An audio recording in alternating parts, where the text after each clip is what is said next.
হাইকোর্টে তুলকালাম কাণ্ড। গত বিধানসভা নির্বাচনের দিন কোচবিহার জেলার শীতলকুচিতে খুন হন বিজেপি কর্মী আনন্দ বর্মন। সেই ঘটনায় সিবিআইকে তদন্তের নির্দেশ দেয় উচ্চ আদালত। তদন্তে নামে সিবিআই, চার্জশিট জমা দেয়। কিন্তু যেহেতু এটি আর্মস অ্যান্ড এক্সপ্লোসিভ আইনের মামলা, চার্জশিট জমা হলেও ট্রায়াল শুরুর আগে জেলা শাসকের অনুমতির প্রয়োজন হয়। কিন্তু এতদিনেও সেই অনুমতি মেলেনি। জানা গিয়েছে রাজ্যের শাসক দলকে বাঁচাতেই ডিএম এরকম কাজকর্ম করেছেন। 2022 সালের 13ই সেপ্টেম্বর সিবিআইয়ের তরফে জেলা শাসকের অনুমতির জন্য আবেদন জানানো হয়, কিন্তু আজও সেই অনুমতি আসেনি। শুক্রবার এই বিষয়টি কলকাতা হাইকোর্টের জলপাইগুড়ি সার্কিট বেঞ্চের বিচারপতি হরিশ ট্যান্ডনের ডিভিশন বেঞ্চের নজরে আনা হয়।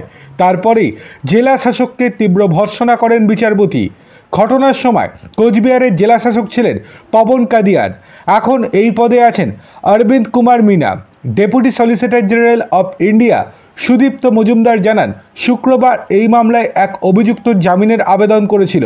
তখনই তারা জেলা শাসকের অনুমতি না পাওয়ার বিষয়টি বিচারপতির নজরে আনেন। সব শুনে কোচবিহারের জেলা শাসককে তীব্র ভর্ৎসনা করেন আদালত। বিচারপতি বলেন, এতে সুপ্রিম কোর্টের নির্দেশকে অবমাননা করা হয়েছে। কেন এত মাস পরেও অনুমতি দেওয়া হয়নি তার কারণ দর্শিয়ে আগামী 10 দিনের মধ্যে রিপোর্ট পেশের নির্দেশ দেন বিচারপতি হরিশ ট্যান্ডনের ডিভিশন বেঞ্চ।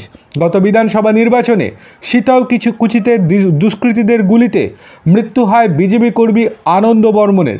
ওই দিন কেন্দ্রীয় বাহিনীতে গুলিতে আরও 4 জনের মৃত্যু হয়। সেই মামলার তদন্ত শুরু করে কেন্দ্রীয় তদন্তকারী সংস্থা সিবিআই।